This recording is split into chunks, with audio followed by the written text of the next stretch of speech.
Namaskar. Welcome to my channel Learn Along Vinod. Today we will discuss secondary data in research. हमने पिछले video में primary data के बारे में पढ़ा था. आज हम सेकेंडरी डाटा के बारे में पढ़ेंगे. तो आइए शुरू करते हैं secondary data in research. Secondary data refers to information that has been collected by someone else for a different purpose. In other words, secondary data refers to information that has been collected, processed, and published by someone else, rather than the researcher gathering the data first hand. यहाँ पे जब हम secondary data की बात करते हैं तो secondary data जो है ये इंफॉर्मेशन पहले से ही कलेक्ट करके रखी हुई है. मतलब ये किसी और ने कलेक्ट की है, डाटा कलेक्ट किया हुआ है, और जो रिसर्चर इस डाटा को यूज कर रहा है उसके लिए ये डाटा जो है वो क्या कौन सा डाटा बन जाता है, ये बन जाता है आपका सेकेंडरी डाटा. ओके, मतलब द्वितीयक आंकड़े. ठीक है, तो दूसरों के द्वारा एकत्रित किया गया डाटा जो है उसे हम कहते हैं secondary data. Is that clear? Okay, so it can include documents, surveys, database and more. मतलब ये कि सेकेंडरी डाटा में जैसे मान लो आप बुक्स हैं, डॉक्यूमेंट्स हैं, गवर्नमेंट रिपोर्ट्स हैं आपकी. ठीक है, और different kinds of you can say surveys हैं conducted by different scholars and researchers. Okay, और उनके जो भी उनकी डाटा है, उनके डाटा को जब हम यूज कर रहे हैं that means we are using secondary data. Okay, तो ये है, मतलब ये कहने का ये है कि सेकेंडरी डाटा वो डाटा है या वो आंकड़े होते हैं जिसे किसी और व्यक्ति ने इकट्ठा किया है. उसने अपने उद्देश्य, जो उसके रिसर्च के उद्देश्य से, उस उद्देश्य से उसने इकट्ठे किए हैं. ठीक है, और मान लो कि जैसे मैं रिसर्चर हूं, अब मैं क्या करता हूं, उस डाटा को अपने लिए यूज कर रहा हूं.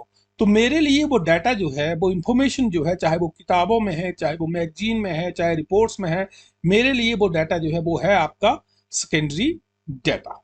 Okay, now come to the sources of secondary data.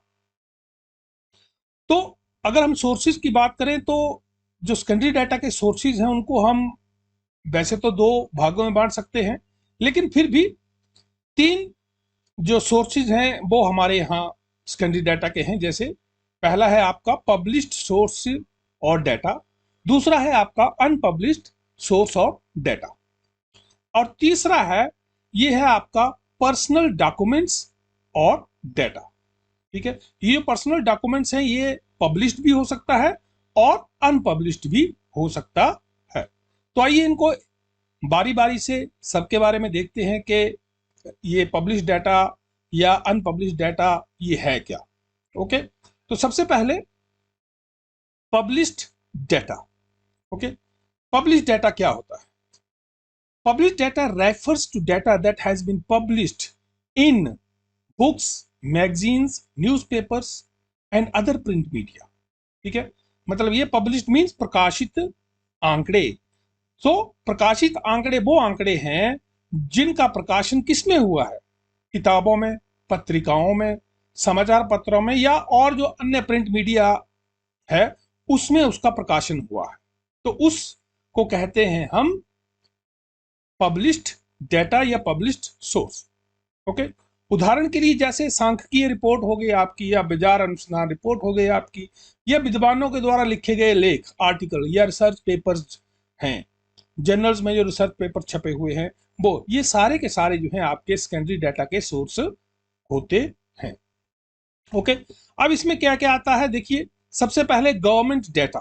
Government data जो है वो क्या है? कलेक्टेड बाय गवर्नमेंट एजेंसीज, या गवर्नमेंट एजेंसीज हो गई या गवर्नमेंट डिपार्टमेंट्स. ठीक है, इनके द्वारा इकट्ठा किया जाता है. This can include data on demographics, economic trends हो गए आपके, क्राइम रेट्स हो गए आपके, हेल्थ स्टैटिस्टिक्स हो गए आपके, और बहुत से डिफरेंट काइंड्स ऑफ रिपोर्ट्स हो गए आपकी, different kinds of documents prepared by the government agencies और डिपार्टमेंट्स. तो ये आते हैं आपके गवर्नमेंट के डाटा. ओके, फिर है आपका एकेडमिक डाटा. अब एकेडमिक शैक्षणिक संस्थान जो है आपके, वो भी क्या करते हैं, डाटा कलेक्ट करते हैं, चाहे वो किसी भी तरह से हो। ठीक है, अब जैसे मान लो हम यूनिवर्सिटी की बात करें तो वहां पे भी क्या है, डिफरेंट स्कॉलर्स जो हैं वो रिसर्च कर रहे होते हैं, चाहे वो एमफिल करें या पीएचडी करें, तो वहां पे वो क्या करते हैं, वो भी डाटा कलेक्ट करते हैं, अपनी रिपोर्ट देते हैं। तो वो भी डाटा जो है, वो डाटा क्या है आपका, वो भी आपका सेकेंडरी डाटा का सोर्स बनता है। Okay, so data collected by the researcher for academic purposes. ठीक है, पीएचडी डिग्री लेनी है, एमफिल डिग्री लेनी है, इस तरह के जो एकेडमिक पर्पसेस हैं, ठीक है, तो वो जो है वो आता है आपका एकेडमिक डाटा के एरिया में। Okay, then next is your online data. आजकल आपको मालूम है कि क्या है, टेक्नोलॉजी का जमाना है, ऑनलाइन हर काम हो रहे हैं। तो हमें, अगर हम इंटरनेट पे देखें तो वहां पे बहुत सारा डाटा जो है, बहुत सारी इंफॉर्मेशन जो है, बहुत सारी चीजें जो है मिल जाती हैं। तो वो डाटा भी क्या है, वो डाटा भी किसी और ने कलेक्ट किया हुआ है, उसको क्या है, उसको दिखाया गया है, पब्लिश किया गया है ऑनलाइन।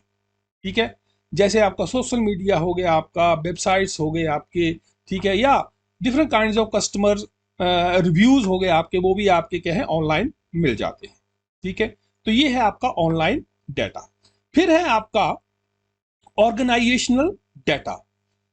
बहुत सारे बिजनेस हाउसेज जो हैं आपके, ठीक है, या ऑर्गेनाइजेशन जो हैं, चाहे वो नॉन गवर्नमेंटल ऑर्गेनाइजेशंस हैं, ठीक है, वो भी क्या करती हैं, डाटा कलेक्ट करती हैं अलग अलग पर्पजेस के लिए। ठीक है, तो ये जो है, जो ऑर्गेनाइजेशनल डाटा है, ये इसमें क्या क्या आ जाता है, जैसे एम्प्लॉय की परफॉर्मेंस क्या है, फाइनेंशियल रिकॉर्ड्स क्या है उनके, ठीक है, या कस्टमर सेटिस्फेक्शन है या नहीं है। ठीक है, तो ये जो कंपनीज है या ऑर्गेनाइजेशंस हैं आपकी, या बिजनेस हाउसेज हैं, ये भी समय समय पर क्या करती रहती हैं, डाटा कलेक्ट करती करती रहती हैं related to their product and services. ठीक है, तो वो डाटा कहलाता है आपका ऑर्गेनाइजेशनल डाटा, और ये पब्लिश डाटा होता है। ओके, फिर है आपका हिस्टोरिकल डाटा। ठीक है, data collected in the past and is still available for research purpose. This can include census data, historical documents हो गए आपके, एंड आर्काइवल रिकॉर्ड्स। जो आपके आर्काइवल रिकॉर्ड्स हैं, अभिलेखीय रिकॉर्ड जो हैं, वो ही आपका सोर्स है सेकेंडरी डाटा का। ठीक है, तो हिस्टोरिकल देखो, सेंसस डाटा है आपका जनसंख्या से संबंधित। ठीक है, तो वो क्या है आपका, सेंसस जो है 2011 में हुआ, 2001 में हुआ, 1991 में हुआ। तो ये डाटा क्या है, हिस्टोरिकल डाटा है। 2011 का अगर हमने जो आपकी पॉपुलेशन है उसके बारे में डिफरेंट काइंड्स ऑफ डेमोग्राफिक देखनी है, तो वो हमें वहां से मिल जाएगा। तो ये क्या है, these are the historical data and comes under the big heading that is published source और पब्लिक डाटा। ओके, तो ये है आपके पब्लिश्ड सोर्स और पब्लिक डाटा। अब आते हैं नेक्स्ट, दूसरा, that is your unpublished source और डाटा। ठीक है, material which is not published in books, journals and print media is called unpublished data। देखिए, जो मटेरियल, जो सामग्री आपको बुक्स में, जर्नल्स में या प्रिंट मीडिया में छपी हुई ना मिले, ठीक है, उस मटेरियल को हम क्या कहते हैं, उस मटेरियल को कहते हैं हम अनपब्लिश्ड डाटा। और वो क्या है, much important information is kept safe in the form of records और documents and is not published. ठीक है, देखिए, बहुत सी ऐसी जानकारियां होती हैं, बहुत सी ऐसी इंफॉर्मेशन होती है जिसको किसी न किसी कारण बस जो है वो क्या करते हैं, छिपा के रखा जाता है। ठीक है, चाहे किसी भी तरह के रीजन हो सकते हैं, आर्थिक रीजन हो सकते हैं, सिक्योरिटी रीजन हो सकते हैं, ठीक है, या और तरह के रीजन हो सकते हैं जिस कारण वो उसको पब्लिश नहीं किया जाता है। ठीक है, और इसको कहते हैं हम रिकॉर्ड। ठीक है, so these unpublished documents are also a major source of secondary material, although permission must be obtained to use them। अब यहां पे बात ये आती है, जब पब्लिश नहीं है तो उसको यूज कैसे किया जाए। तो इसको यूज करने के लिए इंपॉर्टेंटली क्या करना पड़ता है, you need to get permission. ठीक है, आपको परमिशन लेनी पड़ती है, you must obtain permission to use them. उनको यूज करने के लिए आपको परमिशन लेनी पड़ती है। किससे लेनी पड़ती है, जिसके अंडर वो रिकॉर्ड होता है। ओके, तो ये है अनपब्लिश्ड सोर्सेज और डाटा। इसमें क्या क्या है देखिए, सबसे पहले जैसे लेटर्स हैं, ठीक है, कोई भी व्यक्ति है, ठीक है, अपनी लाइफ में लेटर्स तो लिखता ही है, ठीक है, चाहे वो किसी भी तरह के लेटर्स हैं, ठीक है, और वो भी एक तरह की क्या है, सेकेंडरी डाटा का सोर्स बनते हैं, ठीक है। अब जैसे for the point of view of study, letters have been made special use by historian and biographers, ठीक है। चाहे अब जैसे मान लो आप देखिए, जैसे महात्मा गांधी के लिखे हुए लेटर्स हैं जो पब्लिश हो गए हैं, ठीक है, लेकिन उसने लिखे थे ना लेटर्स, तो उनको पब्लिश करके बुक फॉर्म में बना दिया, ठीक है। तो ये जो हिस्टोरियंस हैं या बायोग्राफर्स हैं, वो यूज करते हैं इनका, ठीक है, किसी भी पर्सनल, क्योंकि वो पर्सनल है किसी का लेटर्स जो है, ठीक है। तो वो क्या है, they are unpublished source, unpublished data, okay. Then next is diary, ठीक है, diaries. Many people write their day-to-day events in the form of diary. Since a diary is a completely confidential document, it is a reliable source to find out the mysterious things of a person's lifetime. ठीक है, देखिए को व्यक्ति, बहुत से व्यक्ति क्या करते हैं, जो दिन प्रतिदिन या जो भी घटनाएं होती हैं उनको वो शाम को एक डायरी बना के उसमें लिखते रहते हैं, इस तारीख को इतने समय में ये हुआ, ऐसे हुआ, मैंने ये ऐसे बिहेव किया। तो ये डायरीज जो है ये भी एक सोर्स बनता है आपका सेकेंडरी डाटा का, ठीक है। और इससे पता चलता है उसके, जो भी जिस व्यक्ति की वो डायरी है उसके बारे में पता चलता है कि उसका उसकी दिनचर्या कैसी थी, वो क्या करता था, बिहेवियर कैसा था, उसमें का एनवायरनमेंट किस तरह का था, तो हर एक चीज का पता वहां से चल जाता है, ठीक है। फिर है आपका life history. Life history has great importance as a secondary source of fact collection. In other words, we can say that life history means any kind of life related material. Mainly two forms of life history are seen. First is autobiography, which a person writes about himself, and second is biography, which a person writes about the events related to the life of another person, ठीक है। So life history जो है वो क्या है, किसी भी प्रकार की जीवन संबंधी सामग्री जो है उसको हम कहते हैं लाइफ हिस्ट्री। और ये दो तरह की होती है, एक होती है आपकी आत्म कथा और दूसरी होती है जीवनी, ठीक है। ऑटोबायोग्राफी, मान लो जैसे मैं अपने बारे में लिखता हूं तो वो क्या हो गई, ऑटो ऑटोबायोग्राफी, ठीक है। अगर मान लो मेरे बारे में कोई दूसरा व्यक्ति लिखता है तो वो हो गई जीवनी, ठीक है। तो ये जीवनी और ऑटोबायोग्राफी जो हैं ये भी एक बहुत ही बड़ा सोर्स है सेकेंडरी डाटा का। Is that clear? फिर है आपका मेमोयर्स। मेमोयर्स मतलब संस्मरण, ठीक है। बहुत से मेमोयर्स आपने पढ़े होंगे, ठीक है।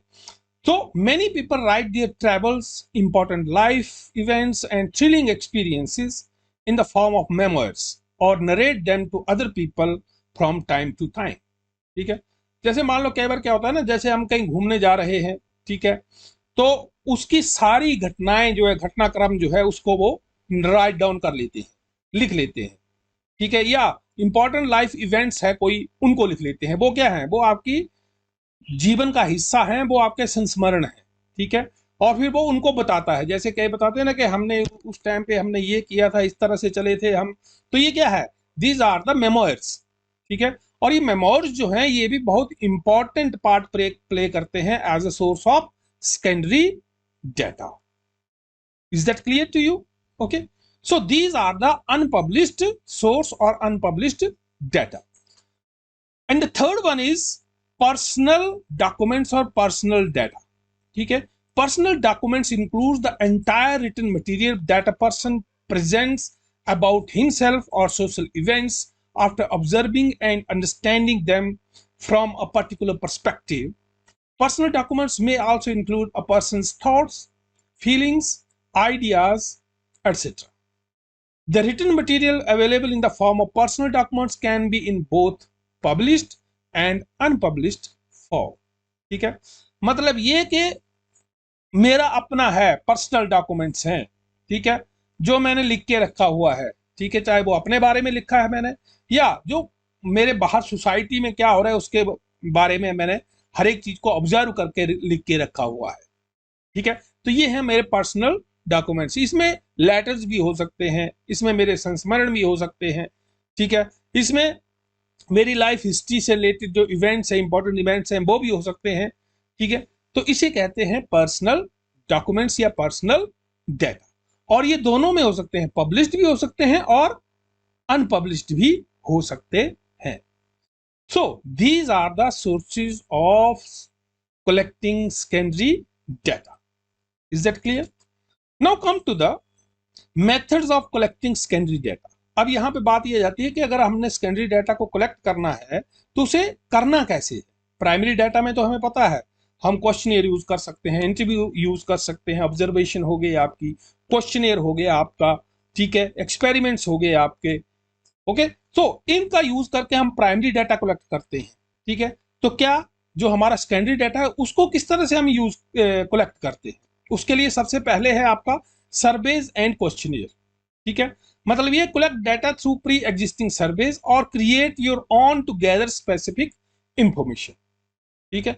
मतलब ये कि जो इंफॉर्मेशन आपको चाहिए आप क्या करते हैं, एक सर्वे बनाते हैं, ठीक है, सर्वेक्षण बनाते हैं और उससे डाटा कलेक्ट करते हैं जहां भी वो है, ठीक है। या कोई क्वेश्चनियर बना लिया और फिर जहां पे जो भी डाटा है उस सोर्स को के पास जाके वहां से वो डाटा लेते हैं और अपने इसमें भरते हैं। तो ये हो गया पहला मेथड। दूसरा मेथड है आपका आर्काइवल रिसर्च, ठीक है। जो आपके आर्काइव्स हैं, ठीक है, अभिलेखागार हैं या लाइब्रेरीज हैं आपकी बड़ी बड़ी, वहां जाके आप क्या करते हैं, वहां जाके आप बुक्स देखते हैं, ठीक है, अलग अलग तरह के जर्नल देखते हैं, ठीक है, अलग अलग तरह के रिपोर्ट्स या डॉक्यूमेंट्स, जो भी डॉक्यूमेंट्स हैं, इंपॉर्टेंट डॉक्यूमेंट्स हैं related to your research study, ठीक है।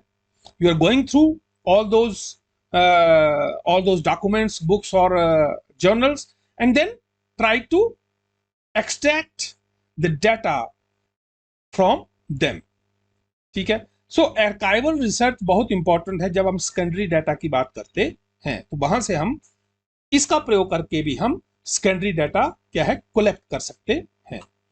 फिर है आपका डाटा माइनिंग एंड एनालिसिस। देखिए डाटा माइनिंग बहुत बड़ा डाटा सेट है आपके पास, ठीक है। तो उसके लिए हम क्या करते हैं, डाटा माइनिंग की टेक्निक्स जो हैं उसका यूज करके एक्सप्लोर करते हैं लार्ज डाटा सेट को, ठीक है।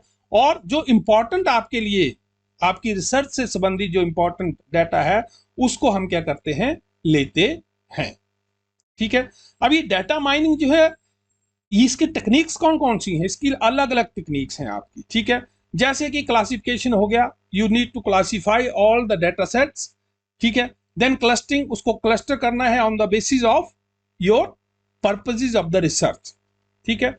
देन रिग्रेशन, किसी तरह का रिलेशन तो नहीं है, एसोसिएशन तो नहीं है, रिलेशन तो नहीं है, ठीक है, दो वेरिएबल्स में रिलेशन नहीं है, और दिमाग में ये रख के कि और फैक्टर्स भी वहां पे मौजूद हैं, ठीक है। फिर आपका आ जाता है इसमें आउटर, ठीक है, जो आपसे एसोसिएटेड नहीं है उनको आपने क्या करना है, बाहर रखना है, क्योंकि आपको आपके जो आपकी रिसर्च है उससे रिलेटेड डाटा चाहिए, ठीक है। जो आपके काम की चीज नहीं है, सिंपल शब्दों में, वो आप उनको आप नहीं लेंगे, कलेक्ट नहीं करेंगे, ठीक है। फिर आपका sequential pattern, is there any sequence between variables और नॉट, ठीक है, तो वो आप पैटर्न्स को देखते हैं। Then prediction, on the basis of that particular जो भी आपने आपके पास डाटा अवेलेबल है उसके ऊपर आप प्रेडिक्शन करते हैं, भविष्यवाणी करते हैं। और फिर है आपका एसोसिएशन रूल, ठीक है। एसोसिएशन, वेरिएबल्स के बीच में एसोसिएशंस है, जो डाटा है आपका उसमें जो अलग अलग वेरिएबल्स हैं उनमें किसी तरह का एसोसिएशन तो नहीं है, ठीक है। तो इस तरह की टेक्निक्स का यूज करके आप क्या करते हैं, अपना डाटा एक्सट्रैक्ट करते हैं, okay. Then comes to the advantages of secondary data, ठीक है, कि जो सेकेंडरी डाटा है उसका एडवांटेजेस क्या क्या है, ठीक है। तो पहला एडवांटेजेस ये है कि secondary data can be accessed quickly and easily which can save researchers time and resources, ठीक है। मतलब ये क्या है, आपका टाइम सेविंग भी है, ठीक है, क्योंकि ये बहुत जल्दी आप इकट्ठा कर सकते हैं, प्राइमरी डाटा में क्या होता है, आपको फील्ड में जाना पड़ता है और विच टेक्स टाइम। ठीक है, तो यहाँ पे आपको क्या है, आप क्या करते हैं, आर्काइवल रिसर्च कर रहे हैं, आप लाइब्रेरी में गए, वहां से पूरी बुक्स इकट्ठी की, वहां से आपके अपना मतलब का डाटा जो है वो निकाला और अपना काम किया। ठीक है, तो ये बहुत जल्दी हो जाता है, सेकेंडरी डाटा जल्दी कलेक्ट हो जाता है। ठीक है, या वेबसाइट में गवर्नमेंट वेबसाइट्स खोली जहां से जिस तरह का आपको डाटा चाहे, चाहे वो इकोनॉमिक सर्वे की बात कर लीजिए, डिफरेंट काइंड्स ऑफ स्टैटिस्टिक्स जो है related to different kinds of areas, you can get all these information online from different websites of the departments. Okay, तो ये बहुत ही क्या है, टाइम सेविंग है। दूसरा है आपका, secondary data are generally less expensive than primary data as they do not require the researcher to incur the cost associated with data collection. ठीक है, तो यहां पर बात क्या आ जाती है कि ये जो सेकेंडरी डाटा है ये एक्सपेंसिव नहीं होता है। ठीक है, अब जैसे मान लो आपने प्राइमरी डाटा कलेक्ट करना है, आपका स्टडी एरिया मान लो कहीं दूर है। ठीक है, तो आपको क्या करना पड़ेगा, ट्रैवलिंग करनी पड़ेगी, वहां पे आपको रहना भी पड़ेगा, स्टे करना पड़ेगा। ठीक है, फिर ऐसा तो है नहीं कि एक दिन में आपको रेस्टोरेंट्स मिल जाएंगे, तो मतलब ये है, एक तो टाइम भी लेगा, ये समय भी लेगा, दूसरा ये एक्सपेंसिव भी होता है प्राइमरी डाटा। लेकिन on the other hand when we talk about the secondary data, आप घर में बैठ के भी ये चीजें कर सकते हैं ऑनलाइन। ठीक है, और अगर वो नहीं तो आप कहीं नजदीक की लाइब्रेरी में जाएं, चाहे वो डिस्ट्रिक्ट लाइब्रेरीज हो या यूनिवर्सिटी, आपकी यूनिवर्सिटी की लाइब्रेरी है, आपके कॉलेज की लाइब्रेरी है, वहां पे बैठ के भी आप डाटा जो है एक्सट्रैक्ट कर सकते हैं। ओके, देन नेक्स्ट है आपका, secondary data source can provide a wide range of information on a variety of topics. This can be useful for researchers who are exploring a new research area or seeking to compare and contrast research findings. देखिए, सबसे बड़ी बात ये जाती है कि आपके पास bulk of data होता है। ठीक है, और वो भी क्या है, डिफरेंट टॉपिक्स के ऊपर।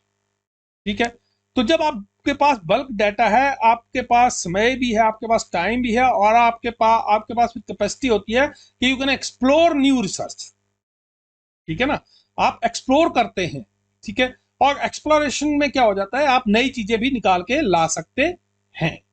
ठीक है, फिर है आपका, secondary data sources can provide access to historical data which can be useful for researchers who are studying trends over time. देखिए, कई बार क्या होता है, हम ट्रेंड्स को देखते हैं।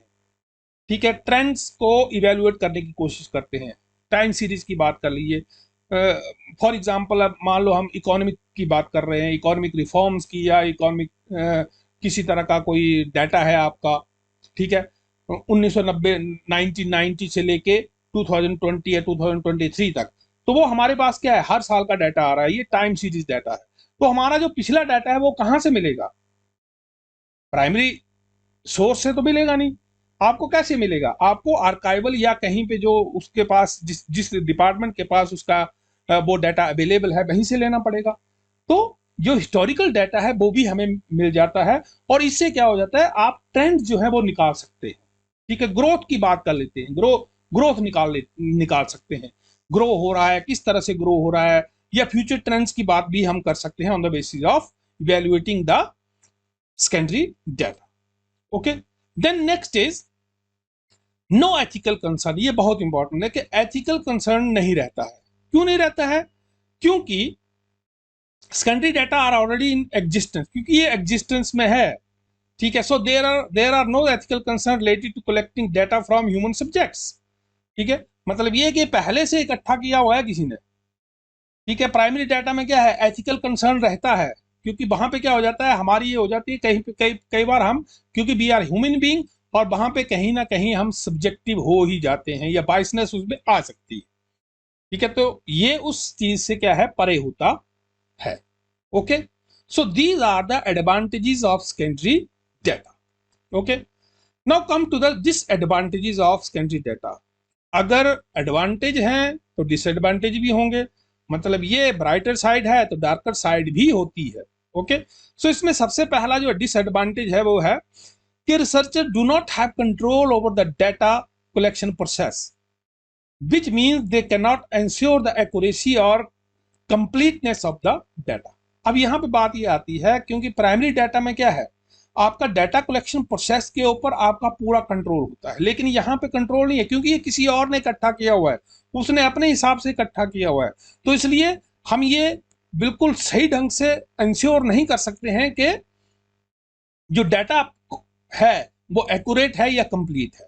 एक तो पहली बात ये आ गई।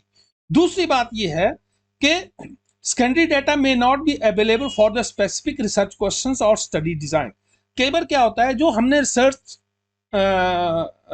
डिजाइन बनाया है, ठीक है, या जो हमारे रिसर्च क्वेश्चंस हैं उससे रिलेटेड डाटा नहीं मिलता है, ठीक है, तो ये भी हो सकता है। और अगर ये होता है तो फिर तो सेकेंडरी डाटा का कोई मतलब ही नहीं रहा। ओके, ये प्रॉब्लम भी आ जाती है।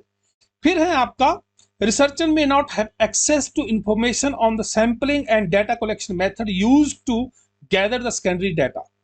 देखिए, जो भी चाहे वो आप गवर्नमेंट की बात कर लीजिए या डिफरेंट काइंड ऑफ एजेंसीज या जो भी चीजें हैं, तो हमें ज्यादातर क्या होता है, जो उसकी सैम्पलिंग या डाटा कलेक्शन मेथड्स जो उन्होंने यूज किए हैं उसका पता नहीं चलता है, ठीक है, उन्होंने अपने हिसाब से इकट्ठा किया, हमें उस चीज का पता नहीं चलता है, ठीक है। तो यहां पे क्या हो जाता है, तो यहां पे जो क्वालिटी का है, क्वालिटी ऑफ डाटा जो है, ठीक है, तो उसमें दिक्कत आ जाती है। This can make it difficult to evaluate the quality of the data. तो उसकी क्वालिटी को इवेल्युएट करने में दिक्कत आती है।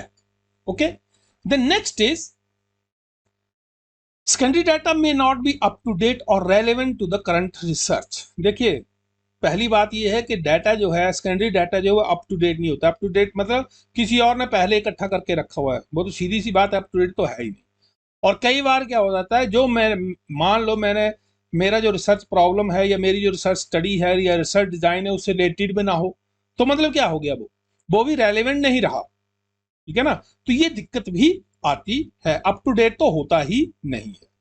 फिर है आपका secondary data may be incomplete or inaccurate due to missing or incorrect data points, data error, data entry errors और other factors। इसमें भी देखिए, ये भी हो सकता है कि डाटा एरर्स हो इसमें, ठीक है, या एंट्री सही ढंग से नहीं हुई हो। कई बार हम देखते हैं कि जो हमारे डाटाज हैं, ठीक है, जो फैक्ट्स हैं वो भी डिफरेंट बुक्स में अलग अलग मिलते हैं। तो इसका मतलब क्या हुआ, कहीं ना कहीं वो एरर हुई है, हो सकता है एक से हुई है या दूसरे से हुई है। तो कंफ्यूजन रहता है कि कौन सी किस डाटा को हम सही माने। तो ये दिक्कत रहती है आपकी सेकेंडरी डाटा में, ठीक है। फिर है आपका the data may have been collected using biased sampling और data collection methods which can limit the validity of the data. अब यहाँ पे क्या हो जाता है, हो सकता है कि जो डाटा कलेक्ट किया है किसी ने पहले, हो सकता है बाइस्ड डाटा किया हो कलेक्ट, ठीक है, उसमें बाइसनेस हो, चाहे वो सैम्पलिंग की बात कर लो या डाटा कलेक्शन की बात कर लीजिए। और अगर वैसी चीज आ जाती है तो कई बार क्या होता है, मैक्सिमम टाइम जो वैलिडिटी ऑफ द डाटा है वो भी क्या हो जाती है, कम हो जाती है, आप उसको वैलिडेट नहीं कर पाते हैं, ठीक है। So these are some of the disadvantages of secondary data. Okay, so अगर हम बात करें सेकेंडरी डाटा की, तो सेकेंडरी डाटा ये तो है ही है कि जो आपका collection and analysis of secondary data play a useful role in creating the initial background of the study and deciding the direction of the study। देखिए, जब भी हम रिसर्च स्टार्ट करते हैं तो हमें क्या चाहिए होती है, हमें एक डायरेक्शन चाहिए होती है, ठीक है ना। और जो भी स्टडी हम कंडक्ट कर रहे हैं उसकी बैकग्राउंड, तो उसके लिए जरूरी क्या है, बैकग्राउंड के लिए और डायरेक्शन के लिए हमें जरूरी क्या है, थोड़ी सी कहीं से कोई चीज मिल जाए। और वो कहां से मिलता है, वो मिलती है हमें सेकेंडरी डाटा से ही मिलती है। पहले किस तरह की स्टडी की है लोगों ने, किस एंगल से स्टडी की है, कौन कौन से मेथड्स यूज करके किया हुआ है, उनकी जानकारी जब तक हमें नहीं होती है तो हम अपनी स्टडी को आगे नहीं बढ़ा पाते। तो ये जानकारी जो है हमें कहां से मिलती है, सेकेंडरी डाटा से ही हमें ये इस चीज का पता चलता है, ठीक है। So in most cases researcher collect secondary data along with the primary data for their research work. तो यहां पर ज्यादातर हम क्या करते हैं, जब भी रिसर्चर जो है रिसर्च करता है तो दोनों डाटा को यूज करता है, ठीक है। प्राइमरी डाटा सोलोली प्राइमरी डाटा नहीं हो सकता है, क्योंकि ही उसको क्या करना पड़ता है, उसको कहीं ना कहीं से कोई बैकग्राउंड तो लेनी पड़ती है, और बैकग्राउंड को आपको क्या है, बैकग्राउंड कहाँ से मिलेगी उसकी, उसकी बैकग्राउंड मिलेगी आपको सेकेंडरी डाटा से ही मिलेगी। Without secondary data you can not give direction to your study. Is that clear? So this is all about the secondary data in research. Okay, so मुझे आशा है कि आपको समझ में आया होगा। Thank you for watching.